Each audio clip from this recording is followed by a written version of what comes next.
نیت کر لیے. اب آپ کو سب سے پہلے تکبیر تحریمہ کر کر کانوں تک ہاتھ اٹھانا ہے. اللہ اکبر. کانوں تک ہاتھ اٹھا کر ناپ کے نیچے باندھ لینا ہے. باندھنے کے بعد ثنا پڑھیں گے، یعنی کہ سبحانک اللہم و بحمدک. السلام علیکم ورحمۃ اللہ. عید الفطر کی نماز پڑھنے کا طریقہ کیا ہے؟ پریکٹیکل آپ لوگوں کو ویڈیو کے ذریعے سے بتایا جائے گا، دکھایا جائے گا، تاکہ عید کی نماز آپ لوگ اچھی طرح سے پڑھنا سیکھ جائیں. پریکٹیکل دکھایا جائے گا. ساتھ ہی ساتھ کچھ مسائل بتائے جائیں گے، جیسے کہ عید الفطر کا وقت کب ہوتا ہے، نماز کا ٹائم کیا ہے، اور نماز کا طریقہ تو بتائیں گے ہی. اور آخر میں یہ بتائیں گے کہ کسی کا اگر ایک رکعت چھوٹ جائے یا 2 رکعت چھوٹ جائے تو پھر وہ اپنی باقی نماز کس طرح مکمل کرے گا، یہ بھی اس ویڈیو میں دیکھیں گے. تو سب سے پہلے نماز کا وقت تو صبح سورج جب طلوع ہوتا ہے، یعنی کہ جب اشراق کا وقت ہو جاتا ہے، سورج طلوع ہونے کے 20 منٹ بعد اشراق کا وقت ہوتا ہے، اور یہی عید الفطر کا بھی وقت ہے.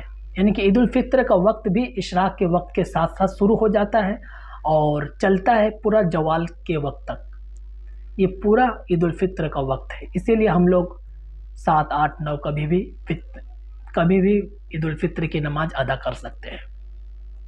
اب رہی بات عید الفطر کی نماز کس طرح پڑھا جائے گا، وہ آپ لوگوں کو ہم بتا رہے ہیں ویڈیو کے ذریعے سے. تو جیسا کہ آپ دیکھ رہے ہیں، میرا ایک بھائی اس نماز کو بتائے گا کہ کس طرح نماز پڑھا جائے گا. یہ میرا بھائی ہے. تو سب سے پہلے عید الفطر کی نماز پڑھنے کے لیے ہم لوگ من میں نیت کر لیں گے، یا زبان سے بھی کر سکتے ہیں. اس طرح کریں گے کہ عید الفطر کی جائز 6 تکبیر 2 رکعت. عید الفطر کی 2 رکعت ہوتی ہے، جائز 6 تکبیر اس امام کے پیچھے پڑھ رہا ہوں. ٹھیک ہے، اس طرح نیت کر لیں گے. یا عید الفطر کی نماز پڑھ رہا ہوں، اس طرح نیت کر لیں گے تو بھی صحیح ہوگا. ٹھیک ہے، نیت کر لیے. اب آپ کو سب سے پہلے تکبیر تحریمہ کر کر کانوں تک ہاتھ اٹھانا ہے. اللہ اکبر. کانوں تک ہاتھ اٹھا کر ناپ کے نیچے باندھ لینا ہے. باندھنے کے بعد ثنا پڑھیں گے، یعنی کہ سبحانک اللہم و بحمدک و تبارک اسمک و تعالی جدک ولا الہ غیرک. اس کے بعد 3 تکبیر ہم کہیں گے، یعنی کہ امام 3 تکبیر کہے گا، اور ہاتھوں کو کانوں تک اٹھانا ہے اور ہاتھ کو چھوڑ دینا ہے. لیکن تیسری تکبیر میں ہاتھ کو باندھنا ہے. کس طرح؟ سب سے پہلا تکبیر ہاتھ چھوڑتے ہوئے کانوں تک ہاتھ اٹھانا ہے. اللہ اکبر. ہاتھ چھوڑ دیجئے.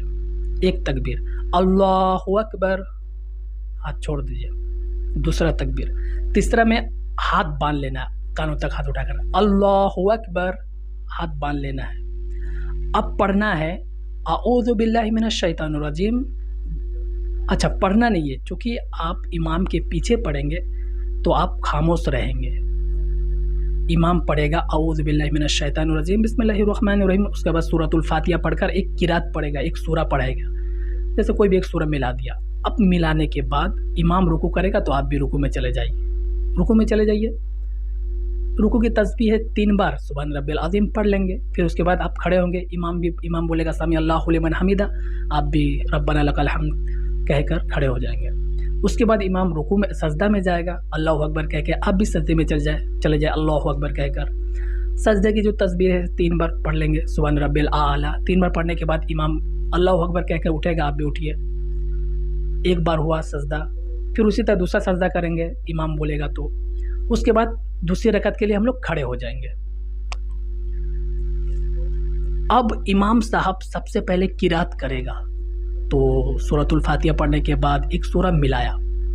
اب ملانے کے بعد رکوع میں نہیں جانا ہے، یہ یاد رہے، رکوع میں نہیں جانا ہے. اب ٹوٹل 4 تکبیر امام صاحب کہے گا، آپ بھی اس کے پیچھے پیچھے کہیں گے. چوتھی تکبیر میں رکوع میں چلا جانا ہے. سب سے پہلا تکبیر اللہ اکبر، کانوں تک ہاتھ اٹھا کر چھوڑ دے 1 بار. دوسرا اللہ اکبر، ہاتھ چھوڑ دے. تیسرا اللہ اکبر، کانوں تک ہاتھ اٹھا کر چھوڑ دے. چوتھا تکبیر میں اللہ اکبر کہہ کے رکوع میں جانا ہے، اللہ اکبر۔ چوتھا تکبیر میں رکوع میں جانا ہے اور رکوع کی تسبیح پڑھنا ہے، سبحان ربی العظیم 3 بار، پھر کھڑے ہو جانا ہے اور پھر سجدے میں جانا ہے۔ اس کے بعد سجدے دو بار کیا جاتا ہے، اس کے بعد امام صاحب سجدے میں جو پڑھنے کا ہم لوگ کو پتہ ہی ہے، اس کے بعد امام صاحب سلام پھیرے گا، آپ بھی سلام پھیر دیجیے گا۔ تو یہ تھا عید الفطر۔ تو آپ لوگوں نے دیکھا کہ عید الفطر کی نماز کس طرح پڑھی جاتی ہے، کس طرح ادا کی جاتی ہے۔ یہاں پر مختصر بتا دیا گیا ہے ویڈیو کے ذریعے سے، تاکہ آپ لوگوں کا جو مین پوائنٹ ہے سمجھنے کا وہ سمجھ میں آ جائے۔ جیسا کہ 2 رکعت جس طرح پڑھا جاتا ہے سیم اسی طرح پڑھنا ہے، بس خالی جو جائز تکبیر ہے اس کو یاد رکھنا ہے۔ پہلی رکعت میں جائز تکبیر کب ہے؟ ثنا کے بعد ہے۔ پہلی تکبیر میں ثنا کے بعد ہے، یعنی کہ قرأت شروع کرنے سے پہلے جائز تکبیر کہنا ہے، یہ پہلی رکعت میں۔ لیکن دوسری رکعت میں کیا ہے؟ پہلے قرأت ہوگا، اس کے بعد جائز تکبیر بولنا ہوگا، یعنی کہ رکوع میں جانے سے پہلے تکبیر ہے۔ بس یہ 2 چیز یاد رکھنا ہے، 2 رکعت میں 2 چیز یاد رکھنا ہے بس۔ تو اس طرح ہم لوگ عید الفطر کی نماز ادا کریں گے۔ آخر میں کچھ مسائل بتاتے ہیں، جیسا کہ کوئی شخص ایسا وقت میں آیا، وہ دیکھا کہ امام قرأت کر چکا ہے یا قرأت کر رہا ہے، یعنی کہ الحمدللہ شریف پڑھ رہا ہے۔ ایسے وقت میں کوئی شخص اگر آتا ہے تو وہ کیسے نماز ادا کرے گا؟ تو وہ آ کر نیت باندھ کر، جس طرح نیت کیا جاتا ہے کہ میں عید الاضحیٰ عید الفطر کی نماز پڑھ رہا ہوں، نیت کر کے ہاتھ باندھ کر ثنا پڑھے گا۔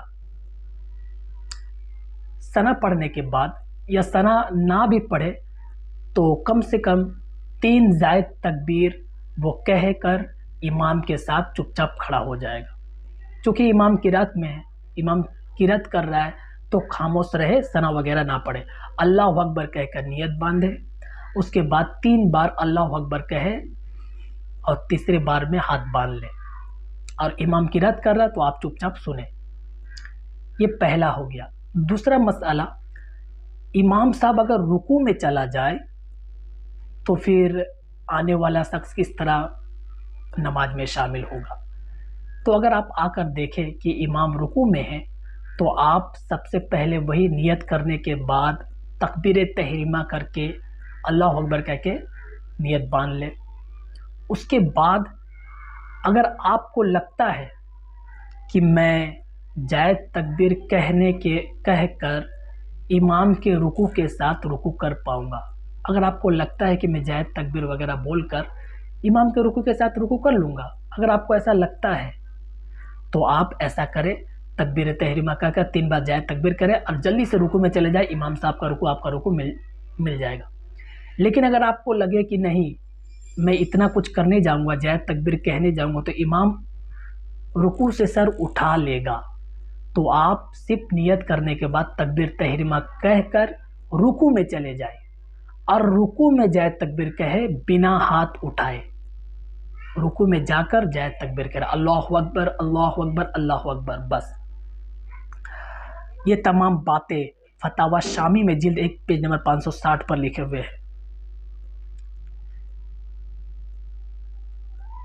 اسی طرح اگر کسی شخص کا 1 رکعت، یعنی کہ تیسرا مسئلہ، کسی شخص کا 1 رکعت مس ہو گیا، امام صاحب دوسری رکعت کے لیے کھڑا ہو گیا، اب بیچارہ آ رہا ہے، دیکھا کہ 1 رکعت مس ہو گیا تو وہ امام صاحب کے ساتھ مل جائے گا، اور سلام جب امام صاحب سلام پھیرے گا تو اپنے آخر میں جو چھوٹی ہوئی رکعت 1 رکعت تھی وہ آخر میں سلام نہ پھیر کر کھڑا ہو کر اپنا باقی رکعت ادا کرے گا۔ اس طرح کہ پہلے ثنا پڑھے گا، ثنا پڑھنے کے بعد اعوذ باللہ من الشیطان الرجیم بسم اللہ الرحمن الرحیم سورۃ الفاتحہ کے بعد ایک سورہ ملائے گا، اس کے بعد رکوع نہ کر جائز 3 تکبیر کہے گا اور چوتھی تکبیر میں رکوع میں چلا جائے گا، پھر سجدہ کر کے اپنا نماز مکمل کرے گا۔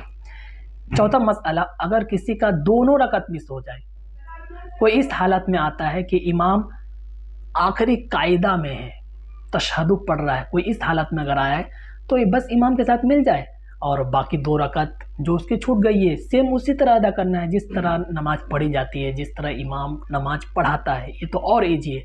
تمام باتیں فتاوی شامی میں مل جائیں گے اور چھوٹی کتاب مسائل کے بہشتی جیور میں بھی مل جائیں گے. اور نماز کا جو طریقہ بتایا ہوں وہ بھی تمام مسائل کی کتاب میں مل جائیں گے. ایسا بات نہیں ہے کہ نہیں ملے گا، تمام کتابوں میں مل جائے گا. کتاب المسائل. اور جو وقت کا بات بتائے تھے کہ عید الفطر کا یہ وقت ہوتا ہے، یہ کتاب المسائل میں جلد 1 پیج نمبر 242 سے لیا گیا ہے. اور نماز کا طریقہ بہشتی جیور میں مل جائے گا، مسائل کے تمام کتابوں میں مل جائے گا. یہ تمام باتیں آپ کو مسائل کے کتابوں میں آسانی کے ساتھ مل جائے گا. ایسا بات نہیں ہے کہ کتاب میں نہیں ملے گا، بلکہ ہم تمام باتیں مسائل کے کتابوں سے ہی آپ کو بتاتا ہوں. تو امید ہے آپ لوگوں کو عید الفطر کی نماز کا طریقہ بہت اچھی طرح سے آ گیا ہوگا. السلام علیکم ورحمۃ اللہ.